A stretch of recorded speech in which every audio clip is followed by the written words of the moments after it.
Pemirsa, kembali di Dialog Lunch Talk, terbang aman, selamat ke tujuan bersama Mas Vincent dan juga Kapten Randy. Ya, Cap, saya ingin menanyakan satu hal terkait dengan, ini sebetulnya pertanyaan pribadi saya gitu ya, kalau saya mengganti mode dari gadget saya atau handphone saya ke airplane mode. Sebetulnya seberapa baik atau seberapa ideal hal tersebut dilakukan ketika saya in flight? Ya, sebenarnya sebaiknya flight mode itu dihidupkan, di-on-kan flight mode, manakala sudah ada dari ruang tunggu menuju ke pesawat. Masuk di aerobridge itu masukkan flight mode. Itu dia tidak mengeluarkan sinyal, tidak menerima sinyal. Dia hanya sekedar kalkulator, sekedar alat untuk game saja. Flight mode itu aman. Makanya perusahaan telekomunikasi mau memberikan satu opsi untuk flight mode. Itu untuk tidak meng-off-kan, orang masih ingin main-main game, dipergunakanlah flight mode. Tapi betul ada beberapa penerbangan yang bahkan juga harus mematikan walaupun sudah tidak mengeluarkan sinyal ya, pada saat landing dan take off. Iya, ada itu ya. ada alasan sedemikian ekstrim ada.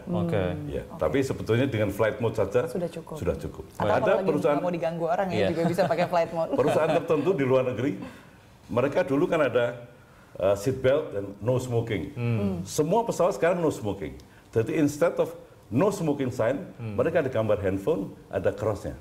Jadi begitu pesawatnya mulai desain begitu, mulai turun, itu dilarang mempergunakan alat elektronik sudah.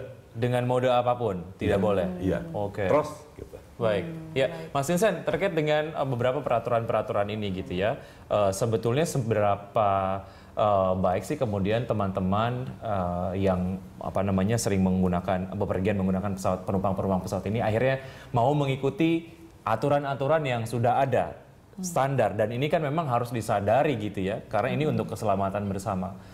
Reaksinya seperti apa sih sebetulnya ketika kemudian terus diingatkan bahwa ya mematikan handphone itu menjadi satu hal yang wajib dilakukan? Yang pertama adalah reaksi dari orang yang mungkin awalnya tidak tahu. Masa sih seperti gitu? Pasti itu seperti gitu. Nah, tetapi intinya pada awalnya adalah kembali kepada kesadaran masing-masing. Kita ini bisa apa? Kita hanya sekedar mengedukasi. Kita hanya tell story. Kita hanya saying something gitu ya, berbicara tentang sesuatu. Tapi pada intinya kembali kepada orang yang kita beritahu tadi.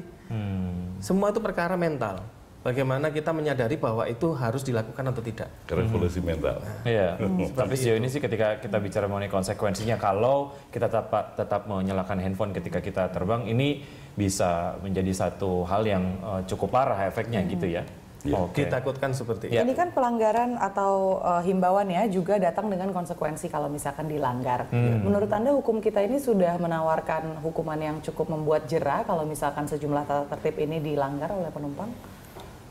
Atau Anda lihat penegakan hukumnya juga nggak terlalu di-enforce? Itu dia, makanya mungkin Indonesia ini bagi saya sih penegakan regulasinya mungkin masih perlu diperkuat ya, karena dengan mungkin adanya orang mungkin dibilangin ini ada denda sekian, ada mungkin hukuman penjara sekian belas tahun, mungkin bagi mereka itu mereka bilang nggak apa-apa, toh belum ada yang kena. Nah, tetapi dari hal seperti itu ya kita berharap dari segi regulator terutama pemerintah lebih ketat. Mungkin bukan hanya sekedar orang yang harus mengawasi di dalam pesawat, mungkin dari awak pesawatnya sendiri bisa berlaku dan melaporkan tindakan tersebut kepada pihak bandara atau apa yang untuk diambil tindakan. Artinya Indoflyers juga belum memiliki sebuah cerita benar-benar seorang penumpang pesawat yang melanggar regulasi kemudian diganjar hukuman karena itu. Nah, kalau misalnya kalau bicara tentang siapa yang kena atau tidak, minimal sudah pernah ada terjadi yang diturunkan. Belum dikenakan denda dari pesawat sebelum pesawat ini, karena dianggap unruly passengers, jadi dianggap sebagai penumpang yang tidak dapat bekerja sama dan tidak dapat membantu untuk kelancaran operation. Ya, Cap, konsekuensi yang memang harus diterima oleh penumpang pesawat yang melanggar. Selama pengalaman Kapten, ini sejauh ini seperti apa? Apa saja kasusnya? Pernah nggak? Pasti ada cerita menarik dong. Sebenarnya ada undang-undangnya, Undang-Undang Nomor 1 tahun 2009. Itu semuanya tentang pelanggaran-pelanggaran apa saja yang ada hukumannya, ada sebenarnya. Akan tetapi kebanyakan airline itu hanya sampai pada satu taraf menghimbau. Awak kabin juga tidak pernah diperintahkan secara tegas oleh airline untuk kalau ada penumpang begini, catat, berikan kepada otoritas. Tidak pernah dilakukan itu. Biasanya yang menghimbau, mohon tolong Pak untuk mematikan handphone. Menurut undang-undang. Itu maskapai Indonesia saja atau maskapai asing juga seperti itu? Kalau karena mengingat Indonesia lebih permisif ya? Asing itu lebih sadis malah. Oke. Dia berani memberikan teguran keras. Tapi kalau perusahaan penerbangan di Indonesia itu masih sopan santunnya sangat tinggi.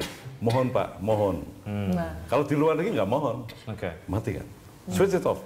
Dan konsekuensinya seperti apa Pak? Kan ketika sampai di negara tujuan tentunya hukum yang berlaku sudah berbeda. Kalau perusahaan penerbangan Indonesia, selama awak cabinnya Indonesia, mereka juga di dalam regulasi Indonesia. Ya. Tapi kalau perusahaan asing, itu mereka bilang switch it off. Kalau orangnya 2 kali sampai tidak melakukan, akan dicatat. Dan para awak cabin itu bisa memberikan catatan ini kepada otoritas setempat. Dalam ini security, untuk orang yang bisa diturunkan atau dapat denda. Baik. Kapten Randy dan juga Mas Vincent, kita rehat lagi sejenak. Pemirsa, dialog akan kembali usai jeda berikut.